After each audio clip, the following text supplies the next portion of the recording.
ओमज्ञानतिमिरन्धस्य ज्ञानाञ्जनशलाकया चक्षुरुन्मीलितं येन तस्मै श्रीगुरुवे नमः। नमो विष्णुपादाय कृष्णपृष्ठाय भूतले श्रीमते भक्तिवेदांत स्वामिन्निति नामिने। नमस्ते सारस्वते देवे गौरवाणी प्रचारिणे निर्विशेष शून्यवादी पाश्चात्य देशतारिणे। हे कृष्ण करुणा सिंधु दीनबंधु जगत्पते गोपेश गोपिका कांत राधा कांत नमोस्तुते।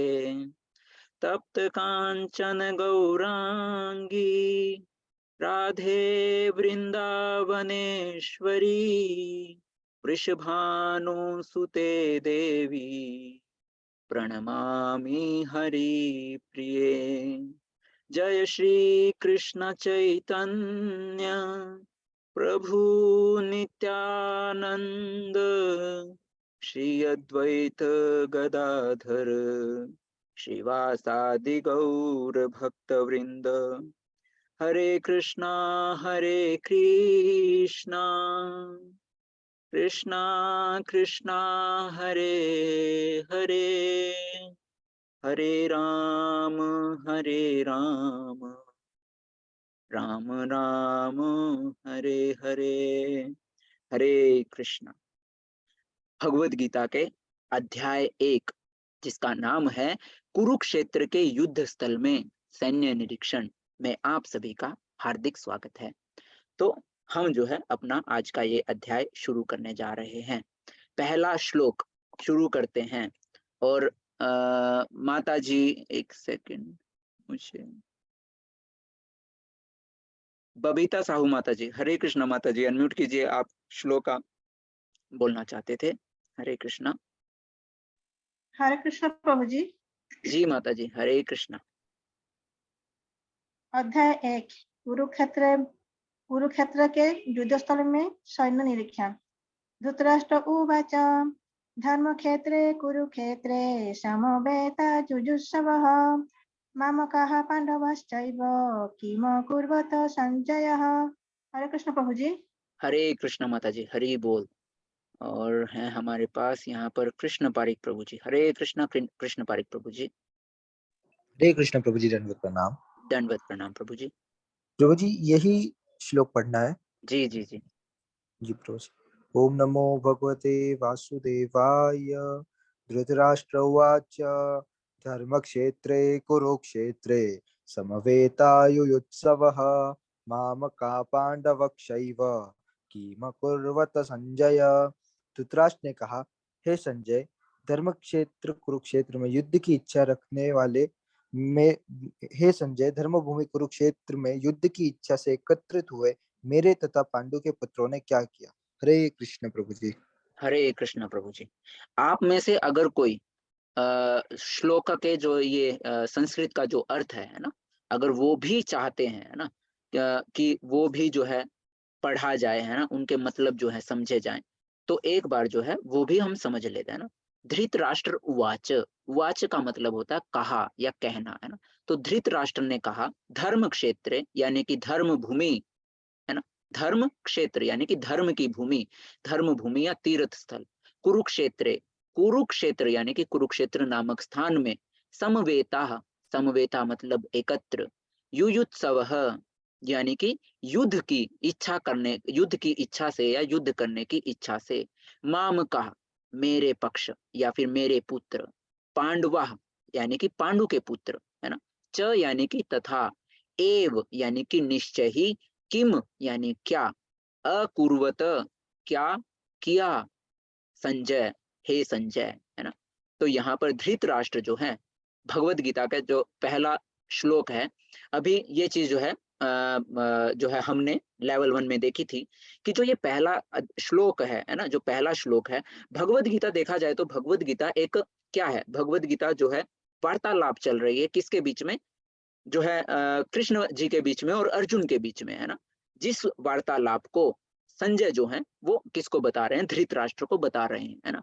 तो भगवद गीता है भी क्या, भगवान कृष्ण के द्वारा गाया हुआ गीत, है ना। तो यहाँ पर धृतराष्ट्र क्यों आ गए, देखिए ये जो है ये चीज भी हमको जो है बहुत सारी चीजें समझाने वाला है ना। जो धृतराष्ट्र नाम का जो एक कैरेक्टर है ना, वो हमको यहाँ बहुत सारी चीजें समझाने वाला है। धृतराष्ट्र से हम समझते क्या है, धृतराष्ट्र नामक जो शब्द है, धृत राष्ट्र, है ना, यानी कि राष्ट्र को जकड़ के रखना। अपना जो एक ये है राज्य जो है ना, अपने राज्य पर, राज्य को अपनी मतलब यूं कस कर पकड़ के रखना, छोड़ना नहीं, है ना। तो धृतराष्ट्र जो था, यहाँ पर धृतराष्ट्र, उसका नाम भी वैसा, उसके कर्म भी वैसे, है ना। धृतराष्ट्र जो है उसका नाम भी वैसा और उसके कर्म भी वैसे। वो कितना ज्यादा आसक्त था अपने राज्य के प्रति, है ना। कि अभी वो स्टोरी आप सभी को पता है कि किस प्रकार पांडु और धृतराष्ट्र दोनों के दोनों भाई थे। धृतराष्ट्र जो है बड़े भाई हैं, पांडु जो है छोटे हैं, है ना, पांडु जो है छोटे हैं। अब धृतराष्ट्र जो है वो जन्म से अंधे थे। अब जन्म से अंधे होने के कारण पांडु को जो है राजा बना दिया गया, है ना। अब इस बात की जो है चिढ़ हो गई किसको, धृतराष्ट्र को, है ना, कि मैं बड़ा था, मुझे राजा बनना चाहिए था, पर मेरे छोटे भाई को जो है राजा बना दिया गया। क्योंकि उस समय जो है राजनीति के हिसाब से देखा जाए ना, तो क्या होता था कि जो बड़ा बेटा है ना, वो राजा बनता है ना। तो इस तरीके से होता था। बट धृतराष्ट्र जो है बड़ा बेटा होने के बावजूद जो है वो जो है अंधे थे, फिर भी जो है उनको बड़े बेटे होने के बावजूद उनको राजा नहीं बनाया गया। तो इस वजह का, इस बात का जो है आक्रोश उनके मन में था, है ना। अभी किसी कारणवश जो है पांडु को जो है श्राप दे दिया, श्राप मिलता है ना, कि किस प्रकार जो है तुम्हारी मृत्यु हो जाएगी अगर जो है जैसे ही जो है तुम्हारा बेटा जो है जन्म लेता है, या इस तरीके से, ना। तो पांडु जो है, जब पांडु को श्राप मिला तो पांडु जो है वन में चले जाते हैं अपनी पत्नी के साथ, माद्री और कुंती के साथ, है ना। और वहां जो है किस प्रकार उनके पांडु के जो है अब माद्री जो उनकी पत्नी है ना, उनके साथ जो है संबंध वो होता है। वो किस प्रकार जो श्राप उनको मिला था वो श्राप भूल जाते हैं ना, और जो है उनकी उस श्राप के कारण उनकी मृत्यु हो जाती है ना। तो इस तरीके से ये सारा का सारा जो है ये कहानी जो है आती है। तो धृतराष्ट्र, है ना, अब धृतराष्ट्र के पास मौका आया, क्योंकि पांडु के जो पुत्र हैं, अब जब पांडु को जब राजा बनाया गया, तो धृतराष्ट्र के मन में था कि चलो कोई बात नहीं, है ना, मुझे राजा नहीं बनाया गया तो क्या हुआ, मेरी शादी पहले हुई है, और मेरी शादी पहले हुई है तो मेरे बच्चे पहले जन्म लेंगे, है ना। तो कोई बात नहीं, मुझे राजा नहीं बनाएगा तो मेरे बेटे राजा बनेंगे, है ना। और अब ये तो जब प्रथा है कि जो परिवार का, जो कुल का सबसे बड़ा बेटा होगा वही राजा बनेगा। तो अब कुदरत का ऐसा करना जो है करनी होती है, कुदरत का ऐसा खेल खेला जाता है, कुदरत ऐसा खेल खेलती है कि धृतराष्ट्र को पहला जो बड़ा बेटा जो है वो धृतराष्ट्र को ना होकर किसको होता है, पहले बेटा हो जाता है पांडु को, है ना। तो अब जो है, जो पहले मन में जलन भाव था, है ना, कि मुझे राजा नहीं बनाया गया, वो जो है और ज्यादा बढ़ जाता है। अब इसी प्रकार ये सारा का सारा जो महाभारत का जो युद्ध हुआ था, वो केवल और केवल इसी चीज के चलते हुए कि जो मेरे साथ, धृतराष्ट्र को लगता था कि जो मेरे साथ अन्याय हुआ वो मैं मेरे बेटे के साथ नहीं होने दूंगा, और जो ये राज्य है ना, मैं किसी और को नहीं दूंगा, क्योंकि मेरे बेटे का जो है हक बनता है, मुझे नहीं मिला था तो मेरे बेटे को भी ऐसा नहीं होने दूंगा कि उसको जो है मिले ना मिले, है ना। तो यहाँ पर धृतराष्ट्र का शब्द है कि जो अपने राष्ट्र को जो है जकड़ कर रखना चाहता है, केवल उसका, किसी और का नहीं, है ना। तो इस तरीके से यहाँ पर धृतराष्ट्र का जो है वो आता है। तो अभी जो है हम मैं कुछ हाइलाइटेड जो है मैंने जो तात्पर्य जो है उसको हाइलाइट कर रखा है, वो चीज जो है हम पढ़ेंगे, है ना। आप सभी जो है हाथ उठा सकते हैं, थोड़ा थोड़ा करके जो है आप सभी को जो है मौका दूंगा, ताकि आप सभी जो है उसको पढ़ सके, है ना। और आप सभी से प्रार्थना करता हूँ कि आप सभी जो है पूरे अच्छे तरीके से इसमें भाग लें, है ना। क्योंकि अभी क्लास में सुनते सुनते ना क्या होता है ना, क्लास में सुनते सुनते नींद आने लग जाते हैं।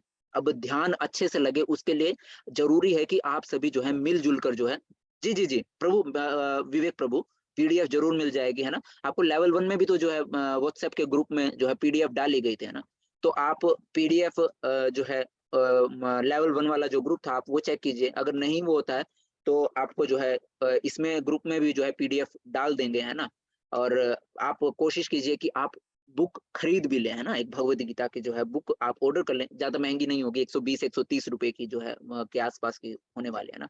तो अभी हैंड रेस कीजिए जो है ये हम जो है पढ़ने वाले हैं। देखिए, मैं पहले वाला जो ये इतना सारा लिखा हुआ है उसकी मैं स्टोरी बता दे रहा हूँ, है ना। इसमें जो एक सेकंड, आपको जो है स्क्रीन दिखाई दे रही है? हरे कृष्णा जी। तो जो ये पहला जो पेज पर जो लिखा हुआ है, इसमें खाली जो हमने पहले भगवत गीता का जब महात्म्य हमने देखा था ना, तो वो सारी की सारी चीज़ें यहाँ पर दी हुई हैं कि किस प्रकार भगवत गीता के महात्म्य में हमने ये सारी की सारी चीज़ें दी थी, किस प्रकार इस ज्ञान को गुरु परंपरा के द्वारा जो है किस तरीके से समझना चाहिए, है ना? ये सारी की सारी बातें जो है इसमें दी गई हैं। अभी इस श्लोक के संबंध में जो है वो यहाँ से दिया गया है ना? तो अभी जो है मैं अनम्यूट करता हूँ आप में से और पढ़ना आप स्टार्ट कीजिए। कीर्ति माता जी, हरे कृष्णा, अनम्यूट कीजिए।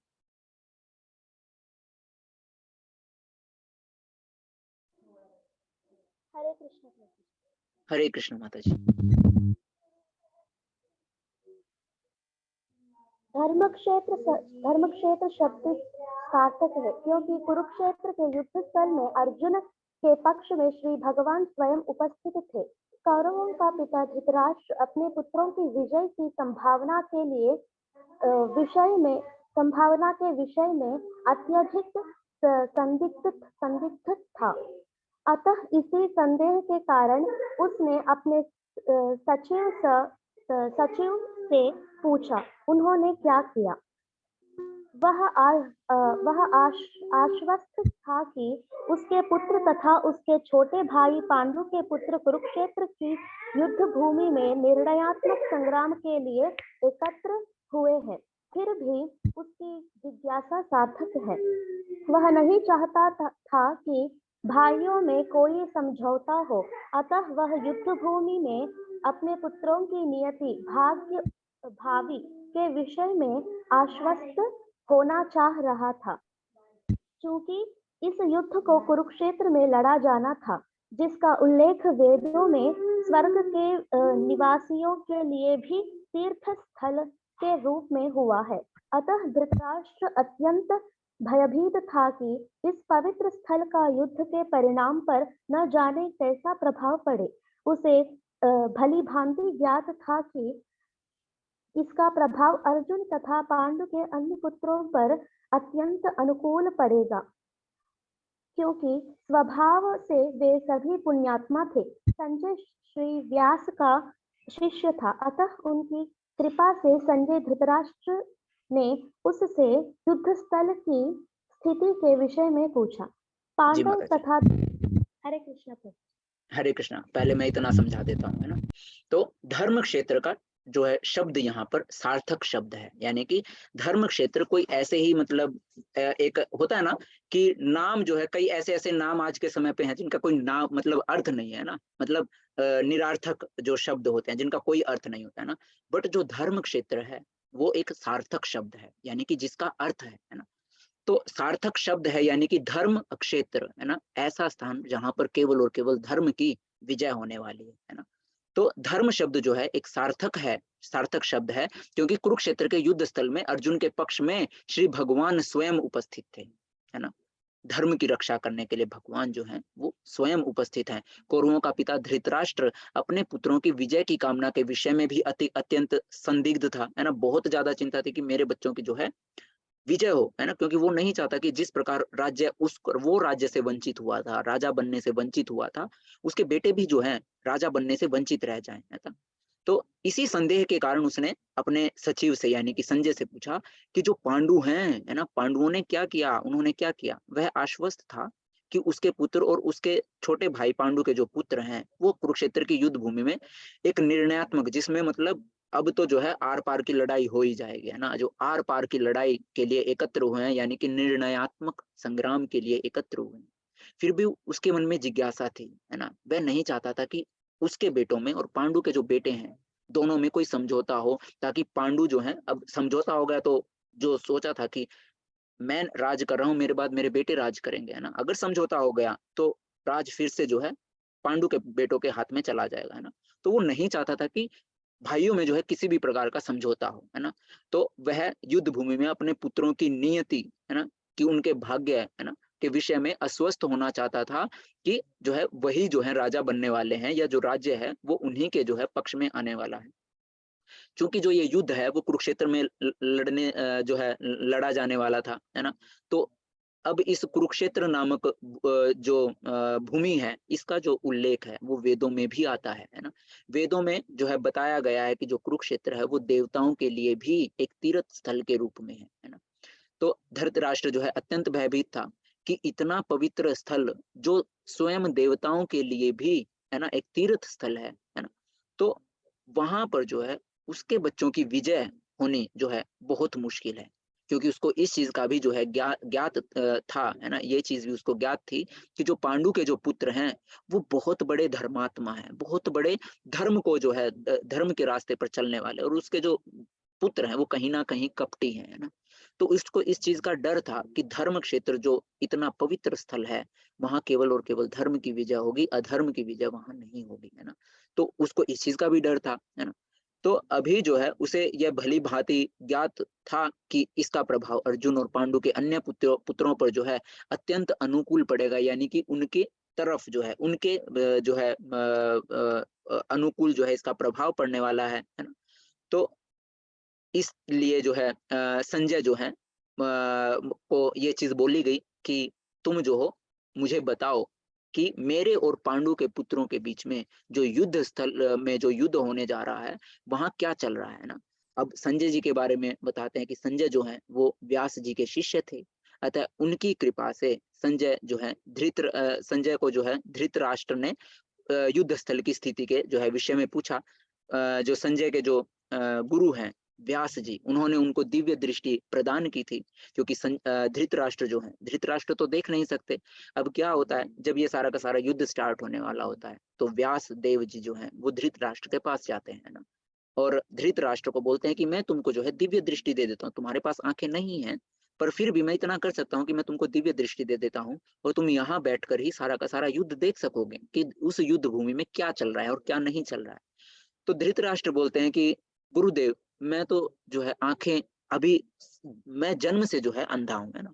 अभी एकदम से आप मुझे आंखें दे देंगे, उन आंखों का क्या फायदा, क्योंकि मैं तो किसी को नहीं जानता। वहां पर मुझे सबके चेहरे मुझे दिखाई देंगे पर मैं पहचानूंगा कैसे कि जो है कौन मेरा पुत्र और कौन पांडु का पुत्र है। मैं तो इवन आज तक मैंने दुर्योधन को भी जो है अपनी आंखों से नहीं देखा, तो मैं तो अपने सबसे प्रिय जो मेरा पुत्र है दुर्योधन, उसको भी पहचान नहीं पाऊंगा, है ना? तो इस तरीके से ये सारा का सारा हुआ। तो धृतराष्ट्र कहते हैं कि आप ऐसा कीजिए, आप संजय को जो है दिव्य दृष्टि दे दीजिए, है ना? संजय सबको पहचानते हैं और वो मुझे जो है पूरे के पूरे युद्ध के बारे में जो है एक्सप्लेन मुझे कर देंगे, है ना? तो इस तरीके से यहाँ पर संजय जी जो है, संजय श्री व्यास जी का शिष्य था, अतः गुरु की कृपा से संजय जो है संजय और धृतराष्ट्र ने युद्ध स्थल के जो है विषय में ये सारी की सारी जो है चर्चा की। तो अभी आगे जो है हम देखते हैं।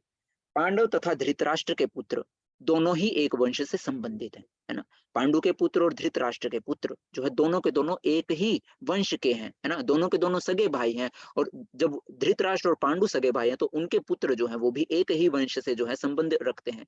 किंतु यहाँ पर धृतराष्ट्र के वाक्य से उसके मनोभाव प्रकट होते हैं, है ना? उसकी मनोस्थिति, उसके विचार उसके प्रकट होते हैं। जब धृतराष्ट्र ये बोलता है माम का पांडवाश्चैव, है ना? माम का यानी कि मेरे, और पांडवा यानी कि पांडव के, है ना? कि मेरे और पांडु के पुत्रों ने क्या किया, है ना? तो यहाँ पर उसके जो है मन की स्थिति यहाँ जो है समझ आ रही है। अभी देखिए जब दोनों के दोनों सगे भाई हैं ना, अभी प्रैक्टिकली अगर लेके चले, कभी हमारे परिवार में कभी ऐसा हुआ है कि आपके जो है चाचा ताऊ, है ना, अभी आप में से बहुत सारी माता जी हैं ना जो हम सब से जो है हाँ बहुत सारे मुझसे भी बड़ी हैं ना, मेरे भी जो है माँ की जो है एज की होंगी, है ना, और बहुत सारे प्रभु होंगे जो मेरे भी जो है पिता की एज के होंगे, है ना। तो कभी परिवार में ऐसा नहीं देखा, आप बड़े हैं, आपने कभी ऐसा नहीं बोला होगा कि आपके जो मतलब अगर कोई प्रभु है उनके भाई के बेटे को कभी किसी को जब आप मिलवाते हैं तो ऐसा नहीं बोलते कि ये मेरे भाई का बेटा है ना, आप बोलते हैं कि मेरा ही बेटा है ना। इसी तरीके से जो माता जी है ना वो भी अपने काइंड ऑफ फैमिली में जो दूसरे वो हैं ना, मतलब वो देवर या फिर जेठ जी जो भी है ना, तो कभी आप उनके बेटों बेटियों को कभी ऐसा थोड़ी बोलते कि ये इस तरीके से है ना। आप सभी जो है एक एक है ना कि मेरा ही बेटा है ना, इस तरीके से। तो होना भी ऐसे ही चाहिए, है ना। पर धृतराष्ट्र जो है, धृतराष्ट्र अपने बच्चों में और अपने भाई के बेटों में किस प्रकार भेदभाव करते हैं, वो मानसिक स्थिति यहाँ जो है दिखाई देती है ना।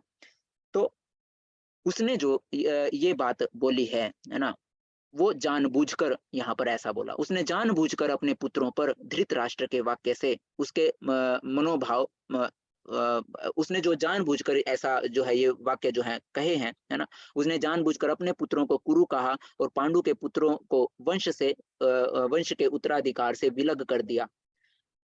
इस तरह पांडु के पुत्रों अर्थात अपने भतीजों के साथ धृतराष्ट्र की विशिष्ट मन स्थिति समझी जा सकती है।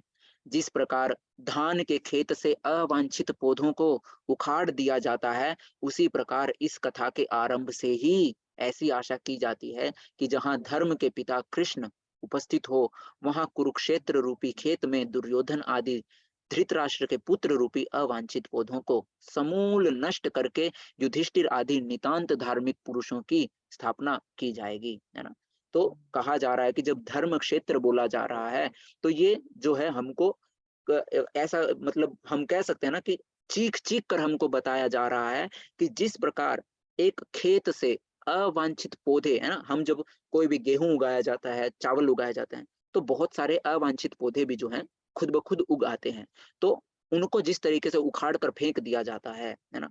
तो ये शब्द जो है, ये सब शब्द जो है हमको पूरे अच्छे तरीके से हमको ये बताना चाह रहा है कि जिस प्रकार एक खेत से अवांछित पौधों को उखाड़ कर फेंक दिया जाता है, उसी प्रकार जो ये युद्ध है, ये भी एक निर्णयात्मक युद्ध होगा, जहां पर अवांछित पौधों रूपी जो दुर्योधन और धृतराष्ट्र के दुर्योधन और उसके अलावा जितने भी पुत्र हैं, है ना, जो अधर्मी हैं, उन सभी को यहाँ सर उखाड़ कर जो है फेंक दिया जाएगा, उनका जो है सर्वनाश कर दिया जाएगा, ताकि जो है धर्म रूपी यानी जो पांडव हैं, है ना, जो धर्म रूपी फसल है, उसका जो है वहां पर उदय हो सके। यहाँ धर्म क्षेत्र तथा कुरुक्षेत्र शब्दों की उनकी ऐतिहासिक तथा वैदिक महत्ता के अतिरिक्त यही सार्थकता है ना। पहले तो धर्म क्षेत्र कुरुक्षेत्र की वैदिक जो है वेदों के अनुसार महत्वता हमको पता चली कि वेदों के अनुसार भी देवी देवताओं के लिए भी यह क्या है, एक तीर्थ स्थल है ना। और फिर उसकी महत्ता हमको क्या पता चली, क्योंकि धर्म क्षेत्र ऐसा स्थान है जहां पर केवल और केवल धर्म पनपेगा और अधर्म जो है वो उन अवांछित फसल की तरह उखाड़ कर फेंक दिया जाएगा, है ना। जो राजा कुरु थे, है ना, राजा कुरु ने इंद्र से जो है ऐसा बोला जाता है कि इंद्र से जो है वरदान मांगा था, है ना, कि ऐसा जो है वरदान दीजिए कि जो भी इस स्थान पर आकर मृत्यु को प्राप्त होगा, उसको स्वर्ग की प्राप्ति होगी। तो इंद्र बोलते हैं कि ऐसा तो संभव नहीं है। अब लोग जो हैं बहुत सारे ढेरों पाप करेंगे और आएंगे और कुरुक्षेत्र के नामक जो ये भूमि है, मर जाएंगे, तो सबको थोड़ी मैं जो है स्वर्ग में बैठा लूंगा, है ना। तो बोले कि नहीं, ऐसा संभव नहीं है, कुछ और मांगो, मैं कुछ और दे सकता हूँ। तो उन्होंने बोला कि ठीक है, अगर आप कुछ और दे सकते हैं, ये संभव नहीं है, तो मुझे वरदान दीजिए कि जो भी इस भूमि पर धर्म के लिए अपनी जान देगा, है ना, धर्म के लिए अपने प्राण गंवाएगा, उसको स्वर्ग की प्राप्ति होगी, है ना? तो बोले कि हाँ, ये सही है ना। तो यहाँ पर जो है धर्म का युद्ध होने जा रहा था, है ना? और धर्म के लिए जो भी प्राण यहाँ देने देगा, उसको जो है स्वर्ग की प्राप्ति होगी, है ना। तो ये एक बैकग्राउंड जो है पीछे वाले जो है स्टोरी है धर्म क्षेत्र यानी कुरुक्षेत्र की, कि किस प्रकार राजा कुरु ने जो है एक वरदान जो है प्राप्त किया था, है ना। इसीलिए इसको जो है धर्म क्षेत्र बोला गया, है ना, क्योंकि जब उस भूमि को जो है वरदान प्राप्त हुआ, तो वो जो भूमि है कुरुक्षेत्र नामक भूमि है, वो जो है देवताओं के लिए भी एक तीर्थ स्थल जो है हो गया था, है ना। तो यहाँ पर इसकी यही सार्थकता है। अभी आगे दूसरा श्लोक, सीमा माता जी, हरे कृष्णा, अनम्यूट कीजिए।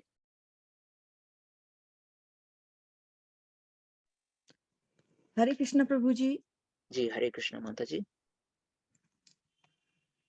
दृष्ट्वा तु पांडवानीकं विरुणमं दुर्योधनस्तदा आचार्यं उपसंगम्य उपसंगम्य राजा वचनं अब्रवीत। जी अब्रवीत्। जी। तो संजय उवाच दृष्ट्वा तु पाण्डवानीकं व्यूढं दुर्योधनस्तदा आचार्यम् उपसंगम्य राजा वचनमब्रवीत्। संजय उवाच, संजय ने कहा, दृष्टवा यानी कि देखकर, है ना। संजय उवाच, संजय ने कहा, दृष्टवा यानी कि देखकर, तू यानी कि लेकिन, पांडवानीकम, पांडव यानी कि इसका संधि विच्छेद किया तो पांडव अनीकम, पांडवों की सेना को, व्यूढ़म, व्यूढ़म यानी कि व्यूह की रचना या सेना का जिस प्रकार से गठन किया गया है कि पहले कौन खड़ा होगा, है ना, जो कतारें बनी हुई हैं, पहले कौन से सिपाही होंगे, कौन से सेनापति किधर खड़े होंगे, ऐसा वैसा, है ना।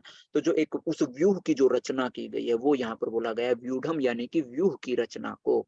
दुर्योधन यानी कि राजा दुर्योधन ने, तदा, तदा यानी कि उस समय, आचार्यम, आचार्य, है ना, यानी कि शिक्षक, गुरु, उपसंगम्य, उपसंगम्य यानी कि उप यानी कि समीप, है ना, संग यानी कि उनके पास, है ना, उनके पास जाकर, राजा, राजा ने, वचनम यानी कि ये शब्द, अब्रवीत यानी कि कहे।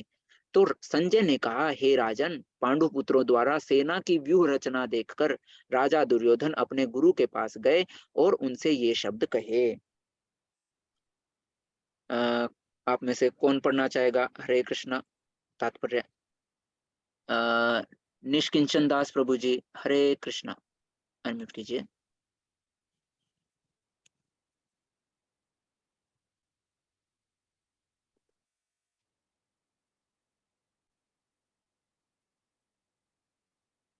ओके, हर भगवान मोतवानी प्रभु जी और माता जी। हरे कृष्णा। हरे कृष्ण प्रभु जी। जी जी, प्रभु आज जी, मैं बोल रहा जी बोलिए प्रभु।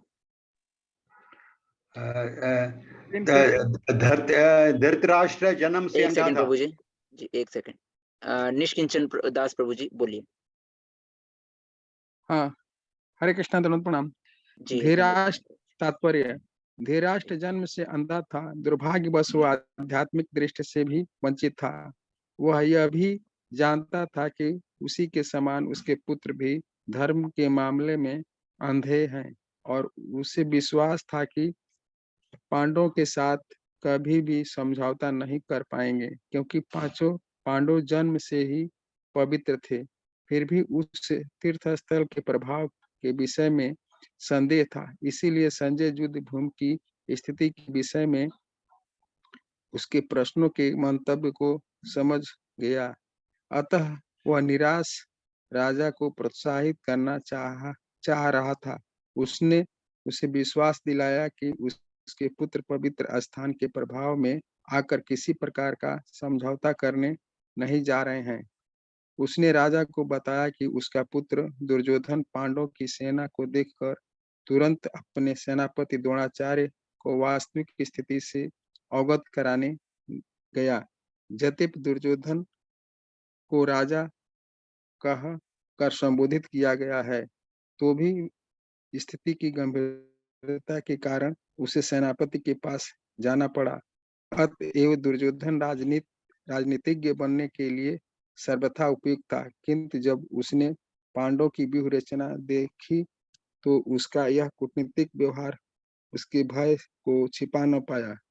जी, तो अभी यहाँ पर हरे किस तरीके से देखिए, हरे कृष्णा प्रभु जी, तो यहाँ पर प्रभुपाद जी देखिए कितने अच्छे से समझा रहे हैं। प्रभुपाद जी बोल रहे हैं कि धृतराष्ट्र जो है ना, वो जन्म से तो अंधा था ही था, है ना, पर दुर्भाग्य से आध्यात्मिक दृष्टि से भी वंचित था, है ना। आंखों से तो अंधा था ही, है ना, पर जो बुद्धि का भी बोल लीजिए, है ना, आध्यात्मिक दृष्टि, है ना, तो उससे भी, जिसको धर्म और अधर्म के बीच में डिफरेंस ना, जो है एक भेदभाव जो है, भेद ना करना है ना, वही जो है आध्यात्मिक दृष्टि से भी जो है अंधा, है ना। तो दुर्भाग्यवश वह आध्यात्मिक दृष्टि से भी वंचित था, है ना। उसको यह सब पता था कि उसके पुत्र जो हैं वो उसी की भांति धर्म के मामले में अंधे हैं, है ना, और वो कभी जो है धर्म के तरफ जो है नहीं जो है झुकने वाले हैं ना। तो अब इस चीज के बारे में उसको पता था, पांडवों के बारे में भी उसको पता है ना, कि पांचों पांडव जो है वो जन्म से कितने पवित्र हैं, है ना। फिर भी जो है उसको उस जगह के बारे में थोड़ा सा संदेह था, है ना। उसको ये सारा का सारा चीज पता है, पांडव पवित्र हैं, उसके बेटे जो हैं अधर्मी हैं, है ना, और वो भी धर्म के मामले में उसी के जैसे अंधे हैं।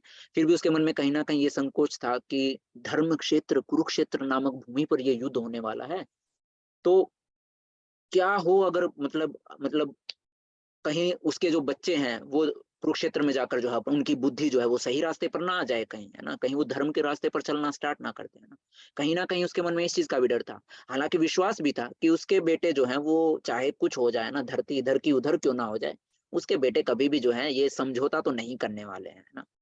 तो अभी इस चीज के बारे में संजय को भी पता है ना, तो संजय ये सारा का सारा देखा संजय ने। अब उस जब संजय ने देखा कि जो है राजा जो है, राजा के मन में कहीं ना कहीं इस स्थिति के विषय में जो है बड़े प्रश्न चल रहे हैं, तो वो राजा को प्रोत्साहित करने के लिए जो है राजा को बोल रहे हैं और उनको विश्वास दिला रहे हैं कि उसके जो पुत्र हैं, है ना, वो इस पवित्र स्थान के जो है प्रभाव में आकर किसी भी प्रकार का समझौता नहीं करने वाले, है ना, आप जो है चिंता मत कीजिए। अ, तो उसने जो है राजा को बताया कि जो उनका पुत्र जो है दुर्योधन, है ना, वो पांडवों की सेना को देखकर पहले तो जो है अपने सेनापति द्रोणाचार्य के पास जाता है ना, और उनको जाकर पूरी की पूरी स्थिति बताते हैं कि देखिए, है ना, कि किस प्रकार जो है आपके शिष्यों ने, है ना, पांडवों ने जो है किस प्रकार इस व्यूह की रचना की है ना। अब देखा जाए तो प्रभुपाद जी बोल रहे हैं कि हालांकि जो दुर्योधन है ना, दुर्योधन को जो है राजा कहकर संबोधित किया गया है ना, तो भी यहाँ पर गंभीरता उस जो वो स्थिति है ना, उस स्थिति की गंभीरता के कारण जो है उसे सेनापति के पास जाना पड़ा, है ना। वहां पर जो है वो राजा का जो है क्या कर रहे थे, राजा को ही प्रदर्शित कर रहे थे, यानी कि अब उसके पिता तो युद्ध भूमि में नहीं है ना, तो अपने पिता की जगह यानी कि राजा की जगह जो युद्ध कर रहे थे, है ना, वो कौन थे, वो जो है दुर्योधन था। तो उनको यहाँ पर इसलिए राजा कहकर जो है संबोधित किया गया है ना। तो अब राजा दुर्योधन जो है वो किधर जाते हैं, अपने गुरु के पास जाते हैं। हालांकि जो दुर्योधन है वो बहुत बड़ा राजनीतिज्ञ था, है ना, बहुत बड़ा राजनीतिज्ञ था, बहुत बड़ा मतलब राजनीतिक में जिसको बहुत सारा जो है ज्ञान होता है, सब कुछ उसके पास था। किंतु जब पांडवों की वो व्यूह रचना देखी, है ना, तब उसके होश जो है हक्का बक्का सारे के सारे इधर उधर, है ना, जितने भी राजनीतिक ज्ञान था सारा का सारा धरा का धरा रह गया, और वो जो है भय के कारण जो है भागता है किसके पास, अपने गुरु के पास, और अपने इस कूटनीतिक व्यवहार को और जो है अपने भय को जो है वो छिपा ना पाया।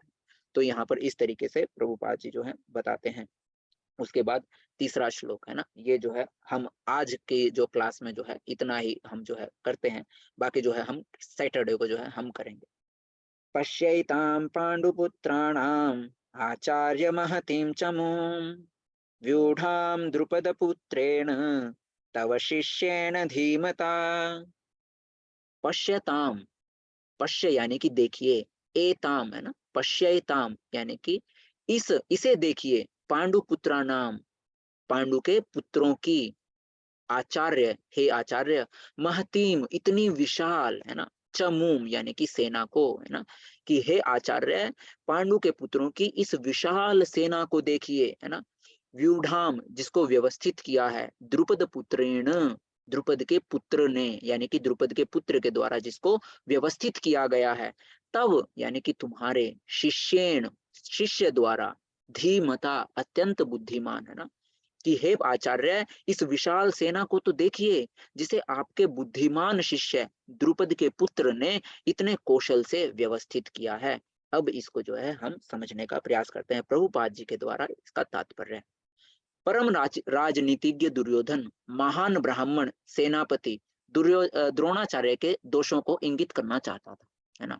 जो ये महान राजनीतिज्ञ दुर्योधन था वो इतने महान ब्राह्मण और साथ ही साथ सेनापति कौन, द्रोणाचार्य, उनके दोषों को यहाँ इंगित कर रहे हैं, दोषों को गिनवा रहे हैं। अर्जुन की पत्नी द्रौपदी के पिता राजा द्रुपद के साथ द्रोणाचार्य का कुछ राजनीतिक झगड़ा था, है ना। ये चीज जो है आपको बताई होगी, है ना। हमने लेवल 1 जब हम 18 दिन का जब चल रहा था तब हमने देखा था कि उनके बीच में क्या 16 का आंकड़ा, 36 का आंकड़ा, सॉरी 16 का आंकड़ा नहीं, है ना।